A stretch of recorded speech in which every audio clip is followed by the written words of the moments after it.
የጳጳሱ ንግግር አሰማና ኦርቶዶክሳዊ ነው ፈርቶ ማለት ነው። ምክንያቱም አሁን እውነትን የምትናገር ከሆነ ወጣቱን፣ ሽማግሌውን፣ ጳጳሱን፣ ቆሞሱን፣ መርጌታውን፣ መነኩሴውን፣ ፓትርያርኩን ይሰድቧል። ራሳቸው ይሰድቧል። እያየንም ነው። ምእመኑ ሙልጭ አድርጎ የሚሰድበት አንቱ ቅንዝረኛ ጳጳስ እያለች እኮ የተሳደበችው ኦርቶዶክሳዊ አማኝ ናት። ማርያም ቤዛዊተ ኩሉ ዓለም አይደለችም ብለው ስላሉ ብፁዕነታቸው ማለት ነው። እና ስለሚሳደቡ አስቀድሞ እንዳትሳደቡ ተረጋግታችሁ ስሙ አለ። ይሄ ልጅ የሚናገረውን ስሙት። ኦርቶዶክሳዊ ነው። የብፁዕ አቡነ አብርሃምን ንግግር ተናገሩና ንግዱ ደርቷል። እውነት ለመናገር ንግዱ ደርቷል።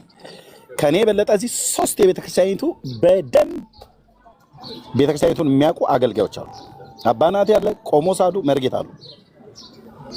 ኦኬ ንግዱ ደርቷል እዛ ቤት።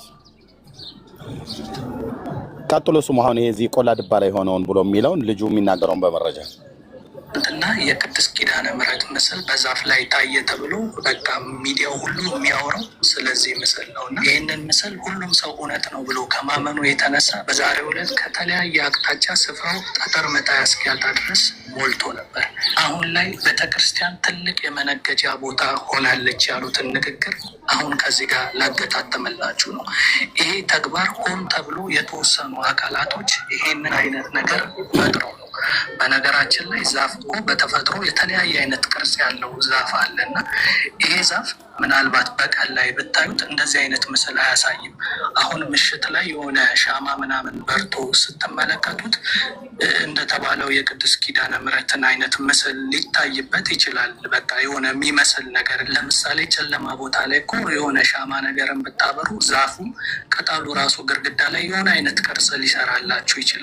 ቅድስት ኪዳነ ምሕረት ሰማይ ላይ ታየች ቢባል እንኳን ምናልባት ያ ነገር ሊያሳምን ይችላል። ምክንያቱም ፈጣሪም ሆነ እንደዚህ መላእክትም ሆነ ቅዱሳን ለተወሰነ ሰዓት ተገልጸው ከዛ ሊሰወሩ ይችላል። ያ ደግሞ ሰማይ ላይ ያም ደግሞ ምንም አይነት የሰው ንክኪ የሌለበት ነገር ስለሆነ ነው።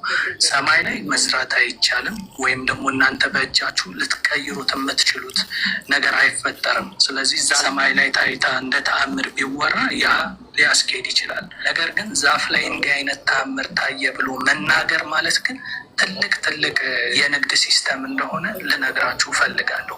ይህንን ለምን አልክ እንዳትሉኝ በመጀመሪያ ደረጃ አሁን ታየ የተባለውን ዛፍ ቀረብ አድርጌ በደንብ ግልጽ በሆነ መንገድ ዛፉን ላሳያችሁ።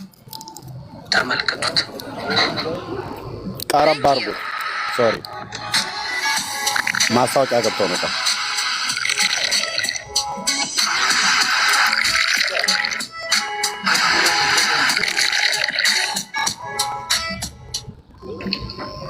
ለበባሉ ቀረብ አድርጎ ነው ያሳየው። ያሰሩበትና የዚህ ሲስተም ዋነኛ መንስኤው ምን እንደሆነ ታውቃላችሁ? የተወሰኑ አካላቶች ስማርት በሆነ ወይ የንግድ ሲስተም ነው የፈጠሩት። ህዝቡ በጭፍን ዝም ብሎ እንደሚነዳ ያውቁታል። በተለይ ሃይማኖታዊ ጉዳይ ላይ ይሄ ጉዳይ ካልኩት ነገር ጋር ምን ያህል እንደሚዛመድ አሁን በደንብ ላስረዳችሁ። ይህ መረጃ ከተሰራጨ በኋላ ትላንት ማታ ላይ ከሁሉም የሀገሪቷ ክፍል ህዝቡ ይሄንን ተአምር ለመመልከት እዚህ ቦታ ጋር እንደምታዩት ነው። ጠጠር መጣያ የሚባል ነገር አልነበረም። አያችሁ፣ ይሄ ሰፋ ያለ የሎጂስቲክ ትስስሮች አሉት። አሁን ሰው ወደዚህ ቦታ ለመምጣት እንግዲህ ከየአቅጣጫው ትራንስፖርት በሚይዝበት ሰዓት ያ የቢዝነስ አይዲያ ነው። ወደዚህ ተአምራዊ ቦታ ለመሄድ የምትፈልጉ ምናምን ቢባል ሰው በሙሉ መሳፈር ይጀምራል። እና አይታችሁ ከሆነ የጉዞ ማህበራት ነን ብለው በየሳምንቱ እዚህ ገዳም እንወስዳለን በሚል በዛ ስንትና ስንት ብር የሚበሉ ሰዎች አሉ። በቃ ሰው የሆነ ነገርን ሲያይ እንዴት ምናምን የሚል ነገር አይጠይቅም። ለዛው በዚህ ዘመን አሁን ያለንበት ዘመን የሆነ ነገር ስትሰሙ እንዴት ምናምን ብላችሁ መጠየቅ አለባችሁ። ነገር ግን ሃይማኖታዊ ጉዳይ በሚሆንበት ሰዓት ግን እንዲህ አይነት ነገር መጠየቅ ያስፈራል። ምክንያቱም ትችቱን ስለምንፈራ። ለዛም ነው በመግቢያዬ ላይ ትችታችሁ በፊት ልናገር የምፈልገውን ስሙኝ ያልኩት። አሁን ራሱ ሳይሰማኝ ማት ሰው እየሰደበኝ እንደሆነ አውቀዋለሁ። ይሄ የቢዝነስ ዝርጋታ ነው ያልኩበት ምክንያት ደግሞ ሌላኛውን ምሳሌ ልስጣችሁ። ትላንትና ይሄ ተአምር ታየ አይደለ? ዛሬ ላይ ደግሞ ምን እየተባለ እየተዘገበ እንደሆነ ላሰማችሁ። ይህንን ቪዲዮ ተመልከቱ። እጅግ አስገራሚ ነው። አስገራሚ ጸበል መፍለቁ እየተገለጸ ይገኛል። ትናንት ማታ በጎንደር በምስራቅ ደንቢያ ወረዳ ቆላድባ ከተማ በዋካው ላይ እንግዲህ የታየው የቅድስት ኪዳነ ምሕረት ተአምራዊ ምስልም በርካቶችን እያነጋገረ ነበረ። አሁን ደግሞ እንግዲህ ሌላ እጅግ የሚያስገርም ተጨማሪ እየተነገረ የሚገኘው። የኪዳነ ምሕረት ምስል በታየበት በዚያው ስፍራ እንግዲህ በአሁኑ ሰዓት አስደናቂ ትላንት ዛፉ ላይ ምስሏ ተገለጸ፣ ዛሬ ደግሞ ጸበሏ ፈለቀ። ቀጣዩ እርምጃ ምንድን ነው? እዚህ ቦታ ላይ ቆይ ጸበሉ ፈለቀ የተባለበት ድራማ ቆላ ድባ ዛች ባለችዋ ትንሽ ከተማ ውስጥ ያለውን እንትን የመስመሩን ቧንቧ ቆረጡት አሉ። ቆረጡት። ቧንቧውን ሲቆርጡት የከተማውን እዛ ያለውን ቦታ በመንገድ ላይ የሚያልፈውን ቧንቧውን ቆረጡት አሉ። ሲቆርጡት ቧንቧው ላይ አይፈስ ነው እንዴ? ይፈሳል። ቧንቧው ሲፈስ እመቤቴ ይሄው ጸበሉን አፈለቀችው ወዲያውኑ ብለው ከመንግስት ጋር ግብግብ የገጠሙ ሰዎች ናቸው። ቧንቧውን አፈንድተውት ወገን የተቆረጠ ቧንቧ ዱርዬ ልካው ቧንቧውን የከተማውን ቧንቧ ቆርጠው ያው እመቤቴ ጠልቅ ነው የምታደርገው ብለው ህዝባችንም ማለት ነው እና ወደ ኦርቶዶክሳውያን ናቸው እየተቃወሙ ያሉት። ቤተክርስቲያን ይገንባ ይባላል።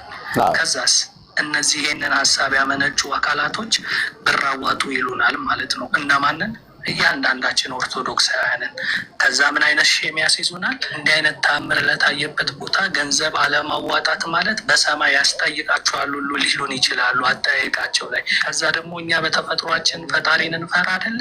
ገንዘብ ማዋጣት እንጀምራለን። በመግቢያ ላይ ያሰማችሁ ቃል በቃል እኔ አይደለም የተናገርኩት፣ ብዙ አባታችን ፓትርያርኩ የተናገሩትን ሰምታችኋል አይደለ? ቤተክርስቲያን ትልቅ የመነገጃ ቦታ ሆናለች ነው ሲስተሙን የዘረጉት። በቃ ይሄንን ዛፍ እንዲህ ብለን እናስወራበት፣ ከዛ ህዝቡ ደግሞ በጨለምተኝነት ግር ብሎ ይመጣል ብለው አሁን የመጀመሪያ የቢዝነስ አይዲያቸውን ዘርግተዋል። ብዙ ሰው ወደዚህ ቦታ በሚሄድበት ሰዓት እንግዲህ የጉዞ ማህበራት አዘጋጅተው ያስዱታል ይሄንን ሰው ማለት ነው፣ ይሄንን ገንዘብ።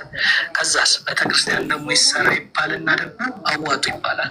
ገና ከአሁኑ የተጀመረውን ነገር እዚህ ዛፍ ስር ምን ይታያቸዋል? ተመልከቱ። ገንዘብ ያለ ይታያል። ወይት ፖዝ ላድርገው። ይታያቸዋል እዚህ ጋር ጫላው ወይ ይታያቸዋል። ተመልከቱ።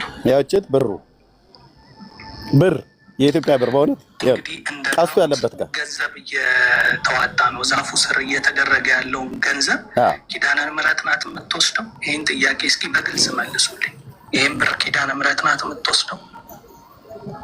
ማን ነው የሚወስደው? ይህን ብር ሰዎች ናቸው የሚወስዱት። ለምናቸው? ለግል ጥቅማቸው። በቃ ኃይለኛ ንግድን የተያዘው ነው ምላችሁ እና ህዝቡም ደግሞ እንዲህ አይነት ነገር አይጠይቅም። ቅድም ባልኳቸው መሰረት በጣም ይፈራል ማለት ነው። ይሄ አንድና አንድ የሚታይ ነገር ነው። በቃ ሆን ተብሎ የተዘረጋ ሲስተም ነው። ብር የሚወሰድበት አይነት ሲስተም ነው። እንግዲህ በየሶሻል ሚዲያው ላይ ከዚህ በፊትም ታያላችሁ። የሆነች ገዳምን ያሳዩና በጎጆ ቤት ትልልቅ አባቶች መናኞች፣ በቃ አለማዊ ነገር በቃን ያሉ ሰዎች የአማረ ቤት ፎቅ ቤት ወይም ደግሞ በግንብ የተሰራ ነገር የማይመቻቸው በደሳሳ ጎጆ ውስጥ ሆነው ፈጣሪያቸውን የሚያመልኩ ሰዎች አሉ። እነዛ ሰዎች 5 ሳንቲም ከሰው የሚጠብቁት ነገር የለም። ምግባቸውን እንኳን የሚያዘጋጁት እዛው ጫካ ውስጥ የሆነች ነገር እየዘሩ ለሆዳቸው ብለው ሳይሆን የሚበሉት እንዳይረባቸው ያህል እንጂ። በቃ ባጭሩ ልጁ እያለ ያለው እዛ ቦታ ላይ እየተደረገ ያለው ንግድ ነው እያለ ንግድ ነው። እውነት እኔ ሌሎቹ እንደዛ አድርገው እንደሆነ አይደለም። እኔ ብቻ ነኝ ኢየሱስ ጌታ ነው ብለው ጴንጤዎቹ ሲነግሩኝ ጌታ ይሻለኛል ብዬ ባዶ እጄን ስንኮኮ የወጣሁት ከኦርቶዶክስ እኔ ነኝ። የድርሻዬን እንኳን ሳልበላ ማለት ነው የበላሁት መክፈልትና ሰንበቴ ነው። ከዛ ውጪ እኮ ስንት እኮ ብር እኮ ልብላ ብለህ ካልክ ቤቱ የሚበላበት ቤት እኮ ነው አልኩ። በጣም የሚታጨድበት ቤት ነው። አዝመራው ደርሶ የኔ አዲስ አበባ ወፋፍራም ሴት ሁሉ ዳራ ሲዘህ በደንብ አድርገህ አይመር ኩኪ ብለህ ብትል ኮከብል ቁጠር ብለህ ብትል ፈነዳ ብለህ የሆነ ነገር አፈንድተህ እመቤት የወረደች ብለህ ዛፍ ላይ የሚሆን ምንድነው ቅርንጫፍ ላይ ይኸው እያያችኋት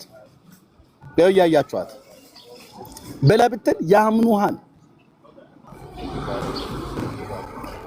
አይ አትታየን ለኛ ብለህ ብትል ሱባኤ ግቡ ኃጢአታችሁን አላሳያለቻችሁ ብለህ ብትል ህዝቡ ያምናል። እና እኔ ብቻ ነኝ ባዶ እጄን ስንኮኮ የወጣሁት ነው ብዬ የምልህ ከዛ ቤት ልማታዊ ባለ ሀብት ሳልሆን የወጣሁት እኔ ነኝ። እውነቴን ልንገርህ የአያቴና የቅድመ አያቴን ድርሻ እንኳን ይዤ መውጣት ነበረብኝ።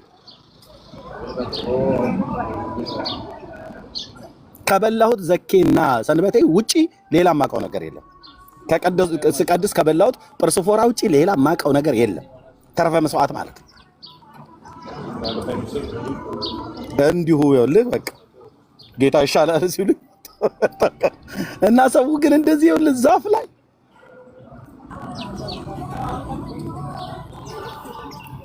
ዛፍ ላይ እመቤት የተገለጠች ብሎ ደረቅ ዛፍ አሳይቶ ሚሊዮን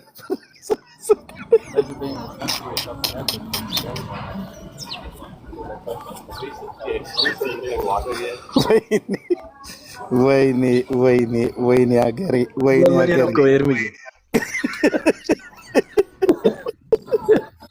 ሆሳናም እንደዚህ ተደርጓል።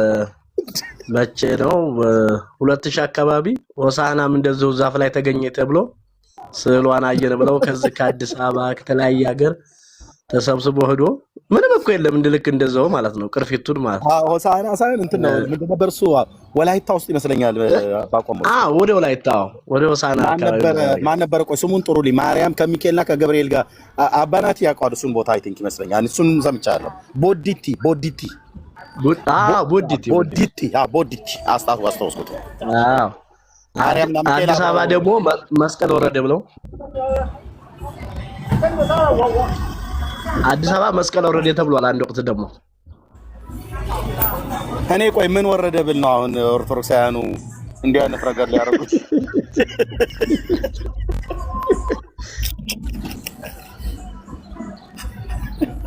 ዳንዬ እኔ ግን ኤርምያ እንደ ግራ ገብቶኛል። ይሄን ዛፍ ሊቆርጡት ነው? ምን ሊያረጉት ነው? አሁን ይሄን ዛፍ ምን ሊያረጉት ነው?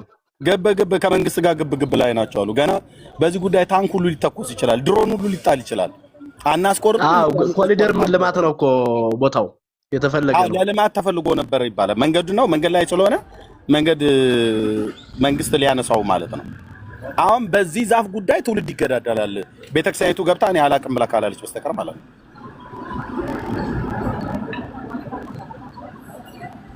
ቧንቧ ቆርጦ ጸበል ፈነዳ ብሎ ሲል የከተማይቱ ውሃ ተቋርጦ አንተ አትነቁም እንዴ?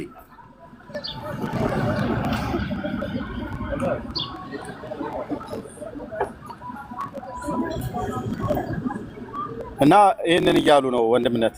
ቀጥሎ ሌሎችም እንዲናገሩ እድል ስጥ። ቀጥል። እኔ ጋር ጫጫታ አለ በጣም ፕሊስ።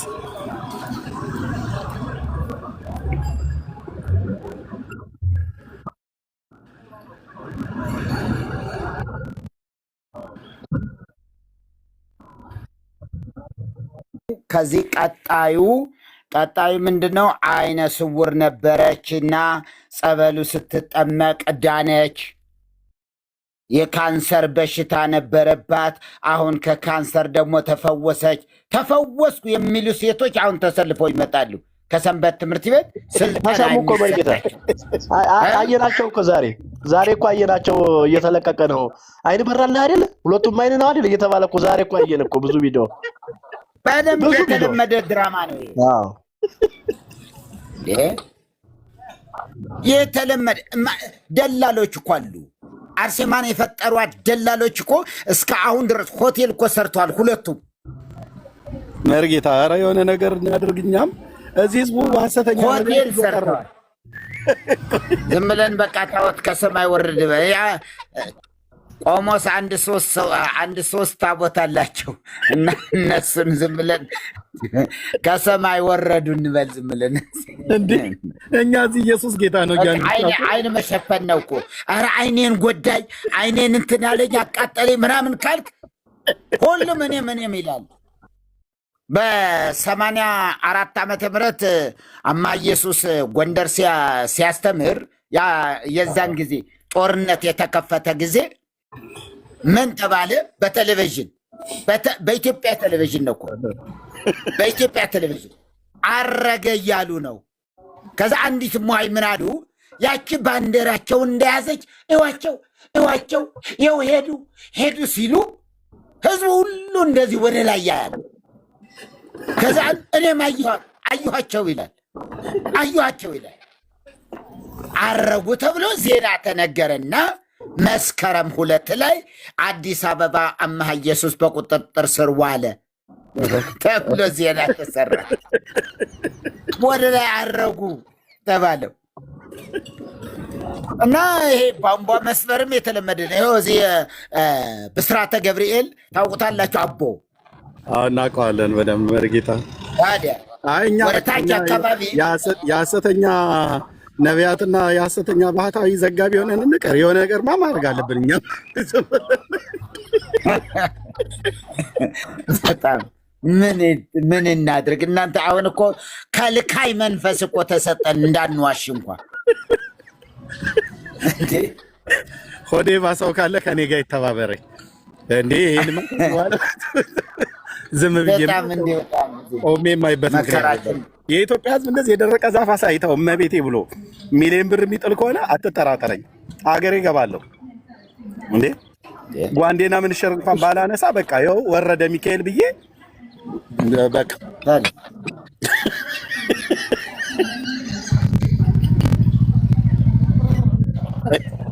ተአምረ ማርያም ላይ አለልህ አይደለም እንዴ? 395ኛ ተአምር ላይ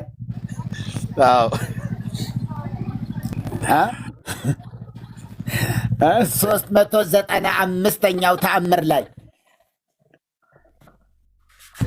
ማርያም በማርያም ላይ ደባል ሆና ውሰዱኝ ቅድስት ማርያም ላይ አስቀምጠዋት ማርያምን ግሸን ማርያም ቅድስት ማርያም ላይ አስገቧትና እየያለች አለቀሰ።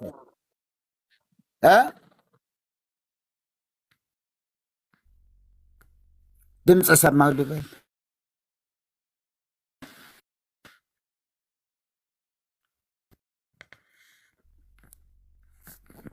ድምፅ ሰማሁ። ከኔ ጋር ናችሁ? አለሁኝ። ድምፅ ሰማሁ። አያዋጣም። እንትን ነው አየው ነው ስዕል አየው ነው የሚሻለው። ድምፅ ሰማሁማ። ይህ ማርያም እኮ ናት። ያውቃሉ ፓስተርም 195ኛ ተአምር ላይ ጽፈዋታል። ገጽ 2030 ላይ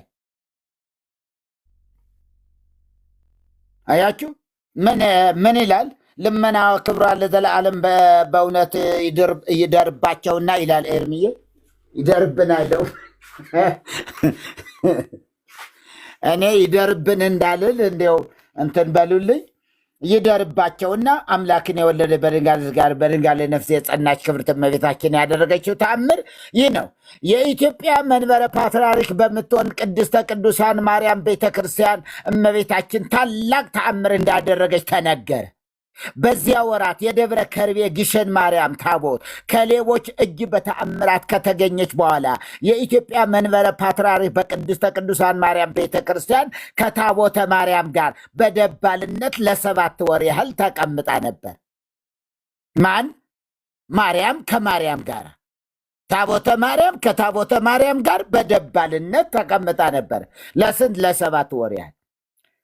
ቁጥር 4 ላይ ይህችም ታቦት ለቅድስተ ቅዱሳን ማርያም ደብር ተቀምጣ ሳለች ከዕለታት በአንድ ቀን አምላክን የወለደች በድንጋሌ ሥጋ በድንጋሌ ነፍስ የጸናች ክብርት እመቤታችን በቤተ ክርስቲያኑ ጣራ በስተውስጥ በኩል ባለው ግድግዳውና በመስኮቱ መካከል በግልጽ ለሰው ሁሉ ታየች። ያለመንቀሳቀስ ያለመናገር ቀጥ ብላ ቆማ ሳለች ፊቷ እንደ ፀሐይ ያበራ ነበር። ቁጥር 5 በዚህ ጊዜ የአዲስ አበባና የአካባቢ ሕዝብ ሁሉ ወንዱም ሴቱም ሕፃናቱም ሽማግሌውም የእመቤታችንን የመልኳን ደምግባት ለማየት በዚያች ቤተ ክርስቲያን ቅጽር ግቢ ተሰበሰቡ። ቅጽረ ቤተ ክርስቲያኗም ከሕዝብ ብዛት የተነሳ ተጨናነቀች። ቁጥር 6 ላይ የመንግስት ወታደሮችም መጥተው የተሰበሰቡትን ሰዎች ከቅጽረ ቤተ ክርስቲያኑ በኃይል እየገፉ ሊያስወጧቸው ሞከሩ። በጦር መሳሪያም አስፈራሯቸው። የተሰበሰቡት ሰዎች ግን አንወጣም ብለው በወታደሮች ላይ በረቱባቸው። ቁጥር 7 ሰዎቹ ሁሉ ወደየቤታቸው ሳይሄዱ በዚያ አደሩ። አምላክን የወለደች በድንጋሌ ሥጋ በድንጋሌ ነፍስ የጸናች ክብርት እመቤታችን የተአምራቷ ኃይል እስኪገለጥ ድረስ እህል ውሃ ሳይቀምሱ በፍጹም ልብ ሆነው በቀንና በሌሊት ይጸልዩ ጀመር። ማን? የአዲስ አበባ ሕዝብ በሙሉ። በዚያችም ጊዜ ታላቅ ብርሃን በራና በቤተ ክርስቲያኗ ውስጥ ብርሃኑ መላ። አምላክን የወለደ በድንጋሌ ሥጋ በድንጋሌ ጸናች ክብርት እመቤታችንም ስዕል በልጇ በኢየሱስ ክርስቶስ ኃይል ከሌቦቹ ከተረከባችሁኝ፣ ስዕሏ ናት የምትናገረው። አሁን ላይ እንግዲህ 4 ኪሎ ቅድስት ማርያም የሚገርም ነው እኮ ከተረከባችሁኝ፣ ከሌቦች እጅ ከተረከባችሁኝ፣ ከዋጃችሁኝ በኋላ ወደ አገሬ ውሰዱኝ፣ ወደ ግሸን። እኔን ከመመለስ ስለምን ትዘገያላችሁ? ደብረ ከሪበ ከምትባል በምቀመጥባት መንበሬስ ከዚያ ለማኖር ስለምን ቸላላችሁ? አሁንም ፈጥናችሁ ወደ ቀድሞ መኖሪያዬ መልሱኝ የሚል ቃል ወጣ ከስዕሉ። ማርያም አልቀመጥም አለች። ከዚችኛዋ ከ4 ኪሎዋ ማርያም እኔ አልቀመጥም፣ እኔ ግሸን አገሬ ልመድ። ማን? ማርያም። ኧረ ስንቶቹ ማርያሞች ናቸው! በዚያም ጊዜ በዚያ በተሰበሰበው ሕዝብ ሁሉ ዘንድ ታላቅ ደስታ ሆነ። የቤተ ክርስቲያኗ አካባቢ ሁሉ በእልልታ በሆታ ሞሏል። በማግስቱም ይህን ተአምር ሰምቶ የኢትዮጵያ ርዕሰ ሊቃነ ጳጳሳት ፓትርያርክ አባ ጳውሎስ ከብዙ ጳጳሳት ጋር መጣ። እዚያው ነው እኮ ያሉ፣ ከሌላ አገር የመጡ አስመሰለው እኮ። ወይኔ ቅዱስ ፓትርያርክ ርዕሰ ሊቃነ ጳጳሳት ፓትርያርክ፣ አቤት ሳገደሉን እኮ በርጌታ መጣ። ፓትርያርክ ከብዙ ጳጳሳት ጋር መጣ። የሀገሩ ታላላቅ ሰዎች፣ የደብረ አለቆች፣ ሊቃውንትም ሁሉ፣ ቀሳውስትና ዲያቆናት እንዲሁም በአዲስ አበባ ከተማ አካባቢ ያሉ የክርስቲያን ወገኖች ሁሉ እንዲሰበሰቡ ትእዛዝ አስተላለፈ። ማን? ፓትርያርኩ።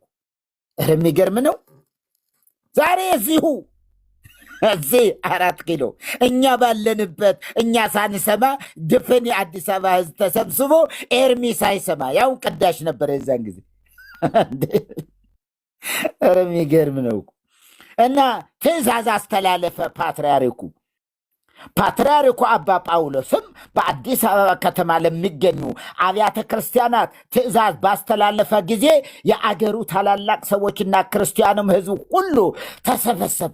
ካህናቱም መዘምራንም ሁሉ ድርብ ለብሰው የብርና የወርቅ የጸናጽል መቋሚያ ይዘው መጡ። መነኮሳቱም ቀሳውስቱም ዲያቆናቱም ሁሉ ነጭ ሐር ለብሰው ካባ ላንቃ ደርበው በራሳቸውም ላይ የብርና የወርቅ አክሊል ደፍተው የብርና የወርቅ ጥና መስቀል ይዘው ከዚያ የኢትዮጵያ መንበረ ፓትርያርክ ተብላ በምትጠራው በቅድስተ ቅዱሳን ማርያም ቤተ ክርስቲያን ተሰበሰቡ። መላው ሕዝብ ነው እኮ እናንተ አዲስ አበባ እኮ አይችለው። ከዚያ በማሕሌት በሰዓታት በልዩ ልዩ ዝማሬ እግዚአብሔር ሲያመሰግኑ አድረው ነበርኩ እኮ አዲስ አበባ ነበር። የለም እንደዚህ አይነት ነገር ውሸት። አያችሁ፣ ተአምረ ማርያም የተጻፈው በዚህ ነው። እንዲህ ነው። ሰው ከተሰበሰበበት አዲስ አበባ ሕዝብ አልሞተም እኮ አሁንም እኮ አለ ሰው እና ምን አለ? የግሸን ማርያምን ለበበሉ ትናንት ነበርኩ እኮ። የሚገርም ነገር ነው። ከዚያ በቃ እንደዚህ የግሸን ማርያምን ታቦት አንግሰው በታላቅ ክብር አክብረው ወደ አገሯ ወደ ግሸን በታላቅ ክብርና በፍጹም ደስታ ሸኟት።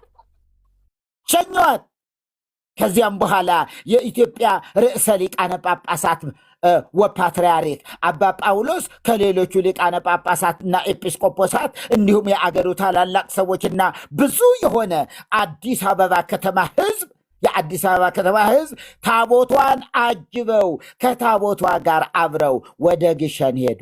ማንም ሄደ የለም።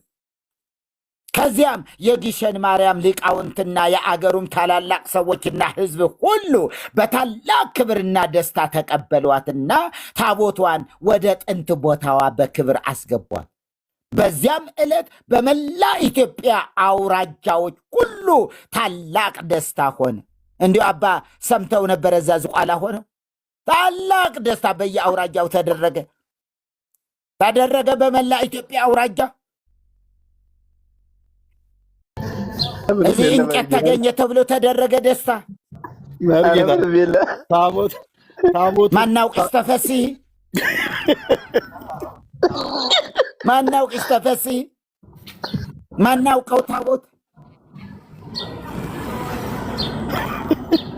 ተናት ባለፈው ሳምንት አካባቢ እንደዚህ እና አግኝቻቸው አንዱ ጋር እየተነጋገር ነበረ። አንድ ካህን ናቸው እና ቤተክርስቲያናችን 7 ታቦታትን ድርብ አስገብተናል አሉ።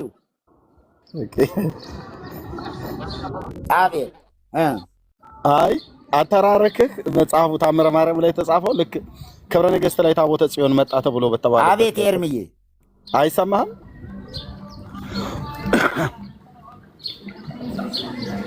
ኔትወርክ ጥሩ አይደለም መርጌታ። አይ አተራረኩ ታቦተ ጽዮን ከእስራኤል ወደ ኢትዮጵያ መጣ ተብሎ የተባለበትን አይነት ነው የሚመስለው። ከዚህ ከአዲስ አበባ የማርያም ስዕል ከማርያም ቤተክርስቲያን አልቀመጥም ብላ ማርያም ከማርያም ጋር አልቀመጥም ብላ ውሰዱኝ ብላ ስትል እና ከእስራኤል ሀገር ታቦት ወደ ኢትዮጵያ ስታለቅስ ማለት ነው። ከእስራኤል ሀገር ታቦት ወደ ኢትዮጵያ መጣ ተብሎ በተባለበት ክብረ ነገሥት ላይ ሲተርክ ልክ እንደዚሁ አይነት አተራረክ ነው የሚተርኩት። ካህናቱ በዜማ ምናምን ነገር በማህሌት በጽናጽን በውዳሴ በስባሄ ምናምን ነገር ብለው ያሉትን እዛኛውም ላይ ምን ይላል? ታቦተ ጽዮንን ሲያነሳት ያው በስርቆት ማለት ነው ክብረ ነገሥት ላይ ሲያነሷት ግርማ ጋረዳት፣ አህዮች ጮሁ፣ ጎልማሶች ደነፉ፣ ሽማግሌዎች እንትናሉ፣ ውሾች ተፋጁ ምናምን ነገር ብሎ ይላል።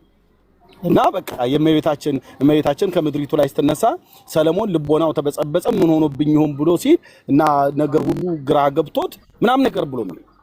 ውሾች ጮሁ፣ ውሾች ተፋጁ፣ አህዮች ጮሁ፣ ጎልማሶች ደነፉ ምናምን ነገር እያለ ማለት ውሸትን በቀይ በጥቁር ስክሪፕቶ ጽፋ ትውልድን ወደ ሲኦል እየከተተቻለች የኢትዮጵያ ኦርቶዶክስ ተዋሕዶ ቤተክርስቲያን የሌለ ውሸት።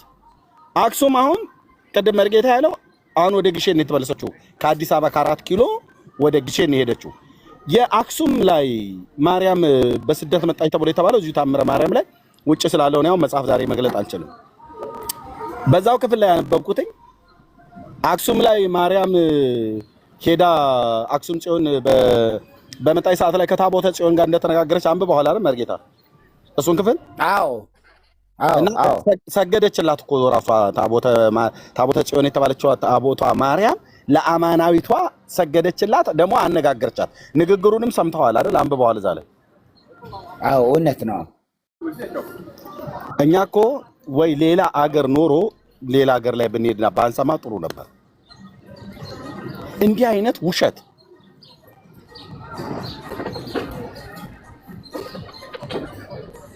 ማርያም ከማርያም ጋር አልቀመጣለች ብለው ውሸት።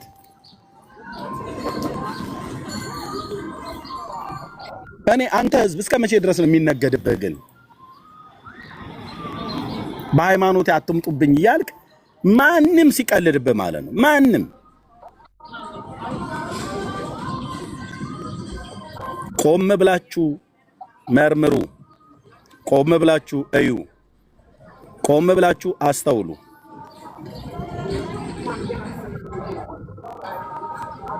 ይሄ በአዲስ አበባ ህዝብ ውስጥ የሚታወቅ ነው አይታወቅም? አሁን አቡነ ጳውሎስ ያለው ፓትርያርኩ ነው አይደል መርጌታ? አዎ አዎ። እንግዲህ ይሄ ታምር ተደረገ የተባለው በኢህአዴግ ዘመን ነው ማለት ነው፣ እሳቸው ሳይሞቱ በፊት የተደረገው 4 ኪሎ ነው። 4 ኪሎ እንዲህ አይነት የኢትዮጵያ ህዝብ ሁሉ የምድሪቱ ህዝብ ሁሉ አንዳች ሳይቀር መጥተው ያከበሩበት አለ። የማርያም ስዕል ተብሎ ወደ ግሼን ለመላክ ቀጥሉ መርጌታ። እና ይሄን አለ። ስለዚህ ከዚያም የግሸን ማርያም ሊቃውንትና የአገሩ ታላላቅ ሰዎችና ህዝብ ሁሉ በታላቅ ክብርና ደስታ ተቀበሏቸውና ታቦቷን ወደ ጥንት ቦታዋ በክብር አስገቧት። በዚህም ዕለት በመላ ኢትዮጵያ አውራጃዎች ሁሉ ታላቅ ደስታ ሆነ። ስለዚህም ሁሉ የኢትዮጵያን ፓትርያርክ አባ ጳውሎስን የእመቤታችንን ጽላት በቀናች ሃይማኖት ሆኖ አክብሮ ከቤተ መቅደሷ በማስገባቱ ከሁሉ ይልቅ አደነቁት። በከፍተኛ ክብርና በከፍተኛ ክብርም አከበሩት። ይህንንም ሁሉ ስራ ያስፈጸመ እግዚአብሔርን አመሰገኑ። አቡነ ጳውሎስ በመላ ኢትዮጵያ ተከበሩ እንዴ? ስማቸው ገነነ። ማናውቅሽ ተፈጽሞ ይሁዳ እያሉ ነበር፣ ይሁዳ እየተባሉ ነበር ሲሰደቡ የነበሩት። ታዲያስ መናፍቅ ይሁዳ ካቶሊክ መስቀል አደባባይ ላይ መስቀል ወጥተው ይሁዳ ትግሬ ምናምን ነገር እያሉ በብሔራቸው በቋንቋቸው እንደዚሁም በሃይማኖትም ኦርቶዶክሳዊ አይደሉም፣ ካቶሊካዊ ናቸው፣ ጴንጤ ናቸው ተብለው ይሁዳ እየተባሉ ሲሰደቡ እኔ እዛው ነበርኩ። እንኳን ሊከበሩ ታዲያ እንኳን ሞቱ እየተባለ በሞቱ ጊዜ እንኳን ሞቱ እየተባለ እና እንግዲህ እቺ ታቦት ወደኋላ ምዕራፍ ላይ አየ በቃ ተከበሩ ብሎ እሱን ጨረሰና ተአምር 394 ላይ ግሸን ማርያም የምትባል በእመቤታችን ስም የታነጸች በኢትዮጵያ አለ በኢትዮጵያ አንዲት ቤተ ክርስቲያን ነበረች። ይህችን ቤተ ክርስቲያን የታነጸችው የኢትዮጵያዊ ንጉሥ ዳዊት ጌታ ኢየሱስ ክርስቶስ የተሰቀለበት ግማደ መስቀሉን ከኢየሩሳሌም አስመጥቶ ካሳረፈበት ከፍተኛ ተራራ ላይ ነበር። ስለዚህ ይህች ቦታ በክብር የአክሱም ጽዮን ሁለተኛዋ ተባለች። ከዕለታት በአንደኛው ቀን መንፈቀ ሌሊት በሆነ ጊዜ አምላክን የወለደ በድንጋሌ ሥጋ በድንጋሌ ነፍስ የጸናች የክብርት እመቤታችን ስም የተሰራች ወደዛች ቤተ ክርስቲያን ሌቦች መጡ። እሺ፣ ከቤተ ክርስቲያኒቱም በደረሱ ጊዜ የቤተ ክርስቲያኑን በር ሰብረው ከገቡ በኋላ የእመቤታችንን የጽዮን ማርያምን ጽላት ሰርቀው ወሰዱ። ይህችን የእግዚአብሔር የሕጉን ታቦት ለ8 ሚሊዮን ብር ለተንባላት ይሸጧት ዘንድ ተስማምተው ነበርና ከዚያም በኋላ ይህችን ታቦት በሳጥን አስገብተው ከቆለፉ በኋላ በግመል ጭነው ከተንባላቱ ጋር ከተቃጠሩበት ከአሰብ የባህር ወደብ ደረሱ። የተንባላቱም ከሩቅ ከመርከብ መጥተው ከባህር ወደብ ደርሰው የብስ ከረገጡ በኋላ በመሪ እየተመሩ ከሌቦቹ ወደ ተቃጠሩበት ቦታ ሄዱ። ነገር ግን እኒያ ተንባላት ሌቦች ማለት ነው።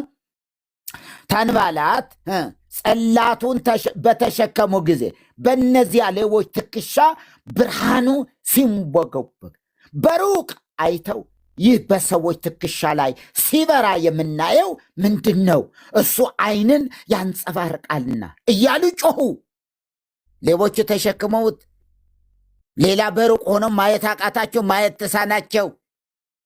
አይ ደብተራ ተረት እቺ ናት እንግዲህ ከዚያ ተይዛ በ8 ሚሊዮን ብር የተሸጠችው ናት ቅድስት ማርያም ላይ የገባች። ከዚያ በኋላ ወደ ቦታ የውሰዱኝ ብላ ደግሞ እየየ ማን ማርያም እች ምን ሆነባት? ማርያም ከማርያም ጋር ተጣሉ። አያችሁ፣ እዚህ ቂርቆስ የሚባል ቤተክርስቲያን አለ። ኤርሚም ሌሎቻችሁ ታውቁታላችሁ። ቂርቆስና ያሬድ አብረው ነበረ የሚያድሩ። ድድ መስጫ የሚባል አካባቢ አለ። እታች ወርደው እዛ ነበረ የጥምቀት አብረው የሚያድሩ። በኋላ ሁለቱ እንትን አሉ። መጨረሻ ላይ አፌን በዳቦ አብሱ ይበሉ አሉኝ እኮ እናንተ። በጌታ በኢየሱስ መርጌታ፣ መጨረሻ ላይ አፌን በዳቦ አብሱ ይበሉ።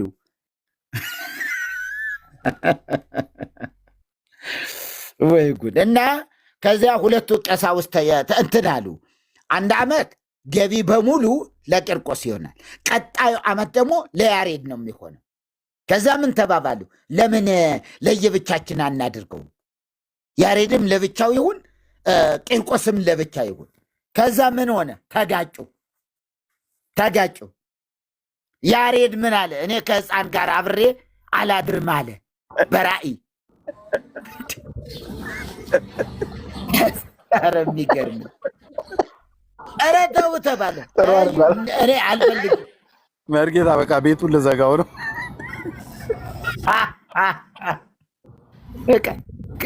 በዚህ ምክንያት የተለያዩ አሁን ታቦታቸው ተለያይቷል።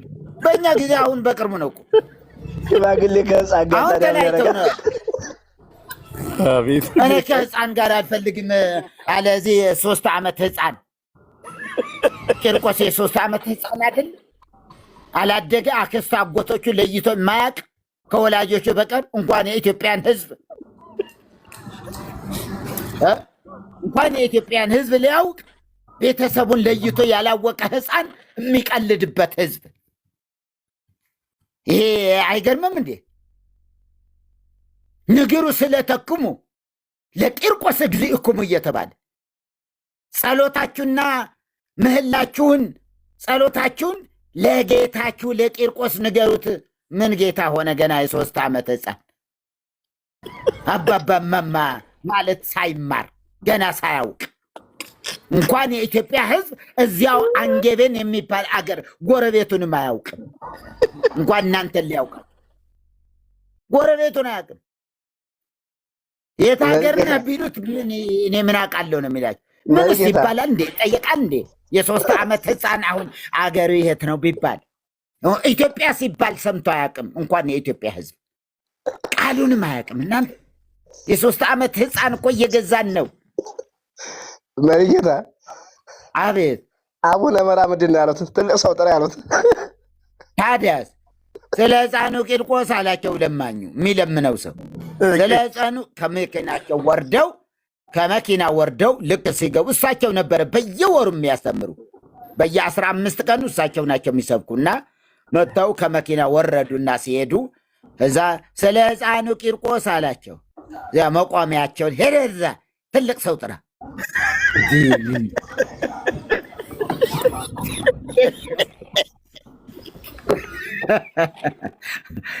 ትልቅ ሰው ጥራሉ እና እዚያ የነበሩ እንዲህ አፋቸውን ያዙ።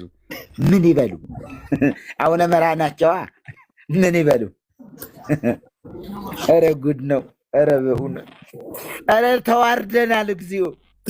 ኧረ እኔ ሳስበው በጣም በእውነት ወይ ብርሃን! አንተ ብርሃን ከበራ እኮ በቃ ብርሃን ነው እኮ። ከጨለማ ጋር እኮ አይደራደርም። አንተ ጠጉን ያዝ እኔ በዚህ በኩል ልሁን እኮ አይልም። ብርሃን ነው። ጨለማችንን ገፈፈልን። እግዚአብሔር የተባረከ ይሁን። ጨለማችንን ሲያበራው ለካ የ3 ዓመት ህፃን ነበረ የሚገዛን ብለን ቁጭ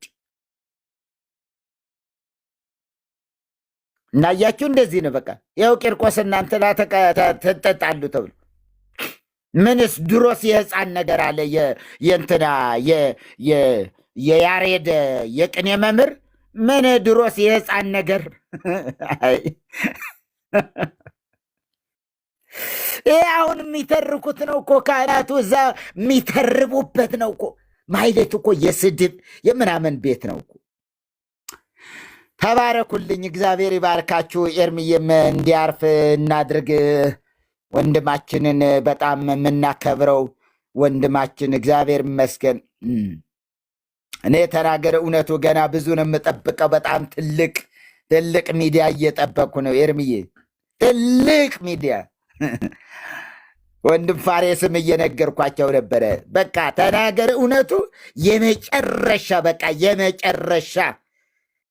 የመጨረሻ ምስጢራት ሁሉ የሚዘከዘኩበት ምድሪቱ የምትለወጥበት እንደ ብርሃን የሚያበራ በአገሩ ላይ እንደ ብርሃን የሚያበራ በህዝቡ ሁሉ ላይ ብርሃን ከበራ አለቀ በቃ። የምን እመቤቴ የምን ቅንጥርሶ በጣም የሚገርም ነገር። ይህ ቆራጣው ተክለ ሃይማኖት አሉ ቅኔ የተቀኝተው አንድ አባት ነውር ነው አሏቸው። ምን ተውት። አንድ እግራቸው እንኳ ክንፍ አብቅላ ተከትላቸው የምትሄደው የአቡነ ተክለ ሃይማኖት እግር አንዷ ቋ ብላ ተሰብራ 7 ዓመት ሲጸልዩ ከዛ እና ክንፍ ተሰጣት በሄድበት ሁሉ እየተከተለች እንድትሄድ። እንዲ አይን የላት አይምሮ የላት ምን የላት። ውይ አሞራ እግዚአብሔር ይፍረድባቸው።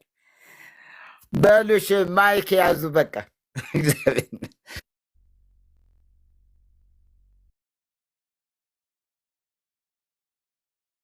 ቆይ አንድ ወንድም ቂርቆስ ማነው ቂርቆስ አባቴ እያለ ሲዘምር የነበረ መዝሙር ላሰማችሁ። አሁን አይደል ነው እስቲ ካገኘሁት መርጌታ ዛሬማ ገደልከን በእውነት እግዚአብሔር በምህረት ቤተክርስቲያኒቱን ያስብ። አይደል ነው ቆይ እንዴት ለማገኘው እስቲ አንዴ ጠብቁኝ። እስከዛ የሆነ ሰው ማውራት የሚፈልግ ሰው ካለ ማውራት ይችላል። ቂርቆስ ለደብረ አለቃ የቂርቆስ ባለፈው በዚህ አይኤስ በሚባለው እንትን የእስልምና አሸባሪ የሚባለው እንትን ያረዳቸው 30ዎቹ ከነሱ አብዛኛዎቹ የቂርቆስ ልጆች ናቸውና በጣም የሚያሾፉ ናቸው። እንዴት ነው ይሄ ህፃን አያድግም እንደ ይላሉ። በቃ ሁልጊዜ እንዴት ነው ህፃኑ አያድግም? ሁልጊዜ ዝም ብለን እንደው ህፃኑ ቂርቆስ እያልን እንኑር። ከዛ ደግሞ እንዴት ነው ማስቲካና ከረሜላ እንዲሁ ስዕለት መስጠት ይቻላል?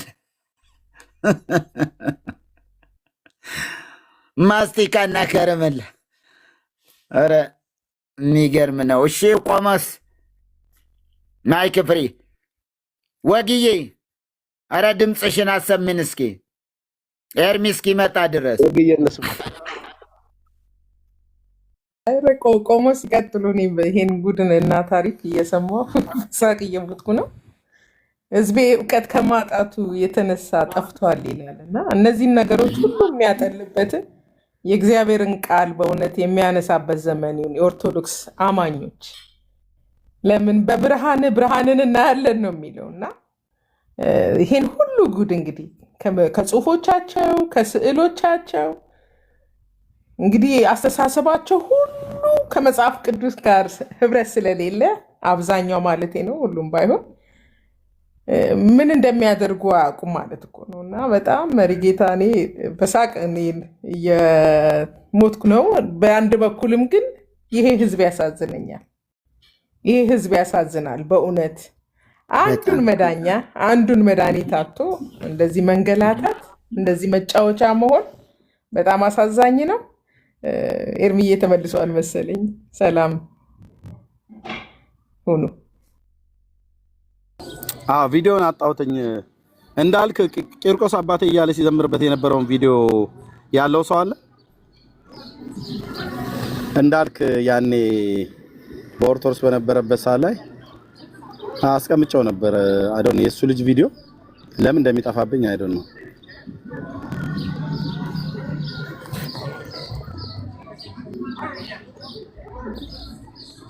ማጋን ያለው እስኪ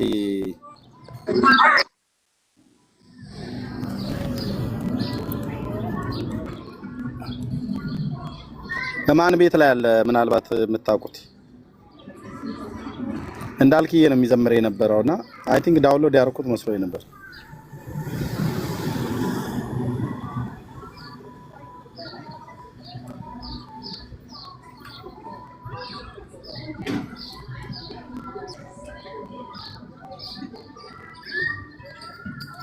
ኦኬ እሺ ኤኒዌይ ባገኘው ደስ ይል ነበር። እንደ ቸርነት የማን ነበረ? ኤርሚዬ አማላጄ ነው አባቴ ነው ቸርነት የሚለው የኪነ ጥበብ ነው ማን ነው? አይዶን ነው የኪነ ጥበብ ልክ ነህ። በቃ የኪነ ጥበብ እሱ ሳይዘምር እኮ መበታተን እኮ ክልክል ሆነ፣ ዶግማ ሆነ እኮ በመላው ኢትዮጵያ መዝጊያ እሱ ሆነ። እስከዚህ ናት ቤተክርስቲያኑ። የአንድ ዘማሪ መዝሙር ሳይዘምሩ መውጣት እንኳ ኧረ ነውር ነው የሚባልበት። ልክ ነው። ካራማራ አለ ቪዲዮ አለኛ። እንዴት ዋላችሁ? ደህና ነህ? ከየት ቤተ እምነት ነው? ቀለሜ ደህና ነህ? እንዴት ነህ? ሄድ ቀለም በጥብጥ ብራዘር። ሌሎች አላችሁ? ዳን በእምነት ብቻ የሚለው አለኝ ብሏል።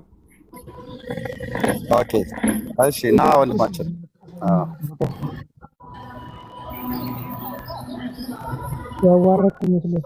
እሺ፣ ቆይ ዋትስአፕ ላይ ቼክ አድርግ። ኦኬ ያ እሺ ቴንክ ዩ ተባረክ። እሺ ይሰማለሁ። አቤልዬ ልኮልኛል። ነው በቃ እዚህ ልኮልኛል። ቴንክ ዩ አቤልዬ ልኮልኛል። ኦኬ እኔ ጋርም አልነበረም። ቤዛ የምትባል ልጅ አለኝ ስላለች የእሷን ለማሳየት ነው። አይ ቆይ ይኸው በቃ እዚህ አለ አገኘሁትኝ። እንደው ለትምህርት እንዲሆን እንጂ ወንድምነት ጌታን አምኗል እንዳልክዬ ግን እንደዚህ እያል ነበር። የእኛም ቪዲዮ ስላልተገኘ እንጂ የእኛም ቢገኝ ከዚሁ ያልተናነሰ ነበር። እዚህ እዩት። ቴንክ ዩ አቤሎ።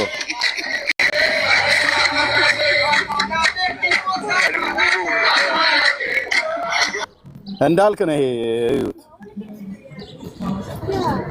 ይሄ እንዳልክ ነው እና ያኔ እንዳልክ ነው። ምን ብሎ ጻፈ እዚህ ጋር ኮሜንት እንዳው ጭራሽ ቂርቆስ ያማልዳል ብዬ በኢየሱስ ስም ብለዋልና ኮሜንት ጽፎ ማለት ነው። ጌታ የዘመረውን ረስቶታልና ስሙት። ቆይ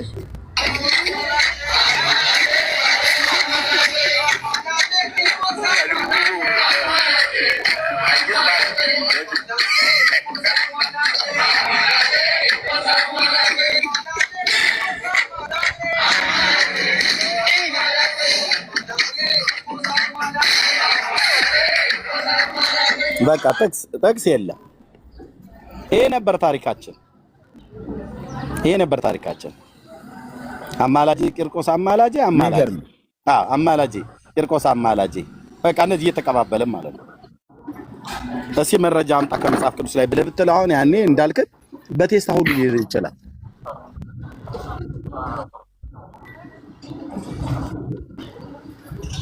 ይሄ ነው ምድራችን ላይ የተሰበከው ክርስትና። የሞኝ ዘፈን ነው በቃ የባልቴት መልሶ መላልሶ እንደሚባለው ማለት አዎ የኔ አበባ አበባ እንደዛ እንደማለት ማለት ነው። ዝም ብለህ የኔ አበባ አበባ አዎ የኔ አበባ አበባ የኔ አበባ አበባ ዝም ብሎ